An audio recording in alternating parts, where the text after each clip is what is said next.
Welcome to my class, students. Is English Honeycomb. We are doing a chapter Fire, Friend and Foe, and this is session 1. In this particular chapter, हम क्या जानने जा रहे हैं कि जो fire है, आग है, वो हमारी दोस्त है या हमारी दुश्मन है. फ्रेंड एंड फो. यहाँ हमने क्या लिखा है? एंड, नॉट और. मतलब फायर हमारी दोस्त भी है और फायर हमारी दुश्मन भी है. तो कैसे है, चलिए देखते हैं. Fire is both useful and dangerous. Fire क्या है? यूजफुल भी है और बहुत खतरनाक भी है. What is fire? फायर है क्या? How did we discover it? हमने इसे कैसे ढूंढा, कैसे खोजा? How do we control it? हम इसको कंट्रोल में कैसे लाएंगे? Now early man didn't know what fire was. सबको पता है, जो अर्ली मैन थे उन्हें नहीं पता था फायर किसे कहते हैं. But he must have seen the damage it could cause. लेकिन जो राइटर है, द राइटर इज सेइंग, हो सकता है उन्होंने डैमेज देखा हो जो फायर कर सकती है. He must have watched lightning and volcanoes long before he began to use fire himself. तो फायर हम इंसानों को नहीं पता था, बट नेचर में तो फायर था.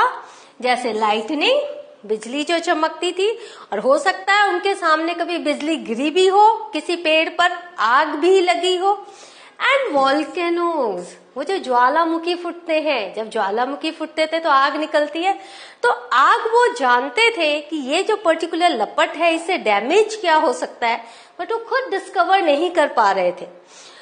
So fire was powerful and dangerous and he was frightened. उन्हें ये पता था कि जो फायर है वो बहुत पावरफुल है, क्योंकि बिजली की आग, जब बिजली गिरती है तो पेड़ जल जाते होंगे.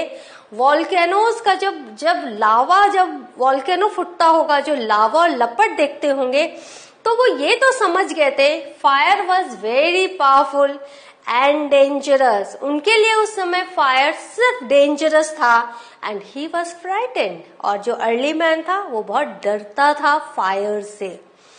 Fire may have puzzled early man. तो फायर ने अर्ली मैन को पजल जरूर किया होगा, but we now know that fire is the result of a chemical reaction. लेकिन अब हमें पता है फायर क्या है. It is the result of a chemical reaction. जो केमिकल रिएक्शंस होते हैं उसी का रिजल्ट फायर है.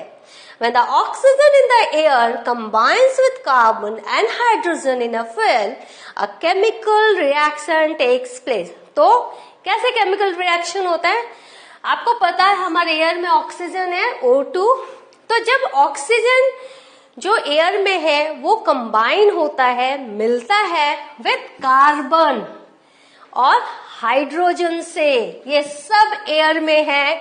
और जो तेल होता है, जो फ्यूल है, ये जो फ्यूल है क्या है? पेट्रोल हो सकता है, कोल हो सकता है, डीजल हो सकता है. तो जो carbon and hydrogen in fuel से जब वो मिलता है, कौन मिलता है? ऑक्सीजन. तो केमिकल रिएक्शन होता है. A chemical reaction takes place. Energy in the form of heat and light is released in this process. और जब ये रिएक्शन होता है तो क्या क्या होता है? एनर्जी निकलती है. कैसे पता चलता है एनर्जी निकली है? हम वहां पर हीट देखते हैं और लाइट देखते हैं. जब आग जलती है तो वहां गर्माहट होती है, हीट होती है और लाइट होती है. That is energy. तो energy in the form of heat and light is released in this process. Which process? Chemical reaction. This is what we call fire. तो इसे हम fire कहते हैं. तो हम क्या है, अर्ली मैन से बहुत ज्यादा एजुकेटेड हो गए हैं, हम बहुत ज्यादा समझदार हो गए हैं. तो इसीलिए हमें पता है कि फायर से डरना नहीं है, फायर एक केमिकल रिएक्शन है. 3 things are needed to make fire. हमने क्या डिस्कवर किया? 3 चीजें हैं जो फायर को क्रिएट करती है या बनाती हैं. Fuel, oxygen and heat. कोई भी ऐसी वस्तु जो जलाए फायर को, जो फ्यूल है, फिर ऑक्सीजन जो एयर में रहता ही है, और हीट, गर्माहट, ये तीनों चीजें जो है फायर को जन्म देती हैं. यहाँ ये देखिए, ये ऑक्सीजन है, ये हीट है और ये फ्यूल है और ये आपका फायर है। एंड केमिकल रिएक्शन से ये जो लपट आप देख रहे हो ये तैयार हुई है, that is fire, right. Wood, coal, cooking gas and petrol are some example of fuel. आपको पता ही है, लकड़ी, कोयला, कुकिंग गैस और पेट्रोल ये सब एग्जाम्पल्स हैं फ्यूल के। Oxygen comes from the air, oxygen हमारे एयर में है ही, सो ऑक्सीजन भी है। That is why when you blow on smoldering paper, it often bursts into flame. Smoldering paper किसे कहते हैं? आपको पता होगा, जब हम आग लगाते हैं, किसी पेपर में आग लगाते हैं तो धीरे धीरे धीरे धीरे वो जलता है, एकदम से लपट नहीं निकलती। लेकिन अगर आप उसको फूंक मारे तो जब आप उसको ब्लो करेंगे, ब्लो ऑन करेंगे तो उसमें हल्की हल्की आपको लपट दिखेगी। तो it often burst into flame, और उससे क्या होता है, आग पकड़ लेती है। आपने लकड़ियों को भी देखा होगा, लकड़ी को जब हम पहले जलाते हैं तो फिर उसको जब फूंक मारते हैं तो लपट निकलती है उसमें से। तो यही सेम रीजन है। That is why when you blow on smouldering paper it often burst into flame. The third thing needed to make fire is heat. तो अगर तीसरी चीज क्या बहुत जरूरी है फायर को बनाने के लिए, हीट, तापमान। Fuel and oxygen do not make fire by themselves. Fuel and oxygen अपने आप में आग नहीं क्रिएट कर सकती, और एल्स अ न्यूज़पेपर और stick lying in the open would catch fire on its own. अगर ऐसा होता, ऑक्सीजन और फ्यूल अपने आप में अगर फायर क्रिएट कर सकती तो क्या होता, कोई भी न्यूज़पेपर या कोई भी मैच स्टिक अगर खुले में ऐसे रहता तो उसमें अपने आप आग निकल जाती, लेकिन ऐसा होता नहीं है। इसका मतलब कि तीसरी चीज हीट भी चाहिए फायर बनाने के लिए।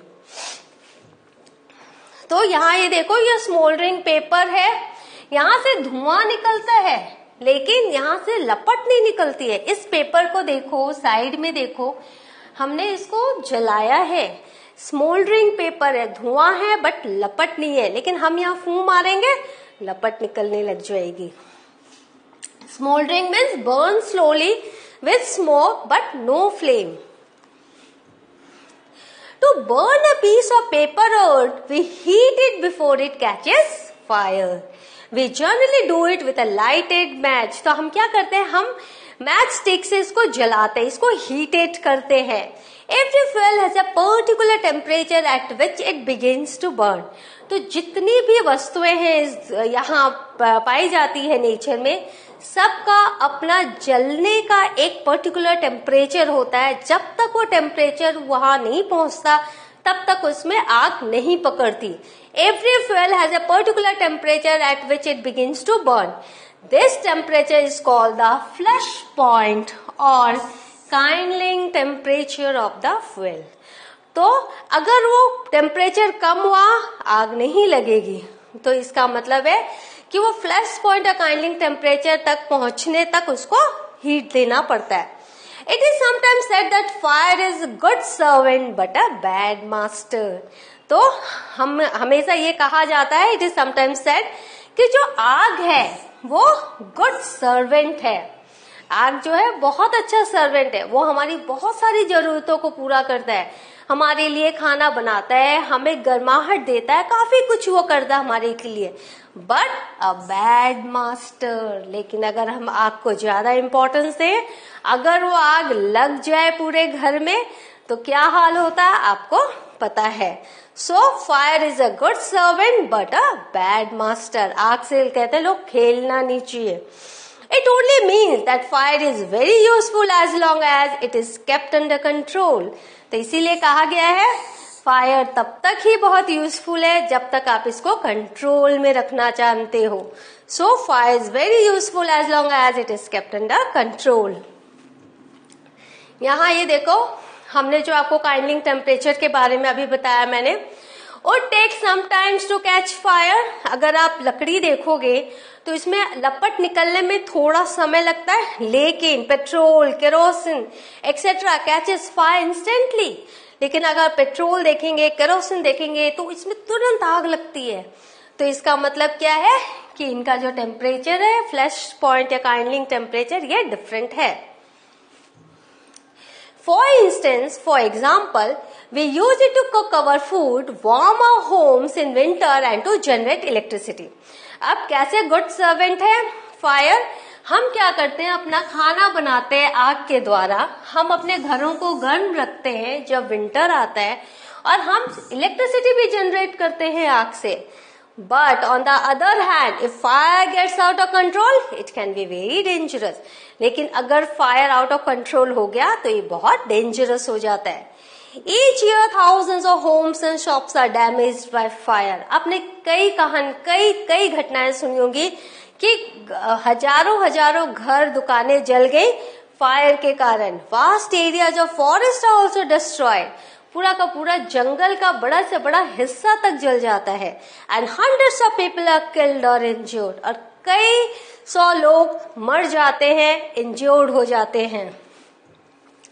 यहाँ देखो, what are the uses of fire. हम यहाँ खाना बना रहे हैं, यहाँ जाड़े में हम घर गर्म रख रहे हैं, यहाँ पर हम इलेक्ट्रिसिटी जनरेट कर रहे हैं अप्लायंसेस के द्वारा. ये नीचे फायर है और इस तरह से हम इलेक्ट्रिसिटी जनरेट कर रहे हैं. लेकिन अगर जंगल में, घरों में आग लगी तो ऐसे फायर हमें डैमेज करता है, डिस्ट्रॉय करता है. ये जंगल की आग. और ये देखो, ये जब आग लगती है तो ये जो फायरमैन है ये कैसे आग बुझाते हैं. This is also very important to know. आग लगी है तो उसे बुझाया भी जाता है. कौन बुझाते हैं? फायरमैन बुझाते हैं. Generate means produce. To generate electricity means to generate, to produce electricity. So what have we learned? We have learned that fire is very useful for us, but we should have a control on it. If we won't have control on it, it can destroy us. So in the next session, we will know more about fire. Till then, have a good revision of this session.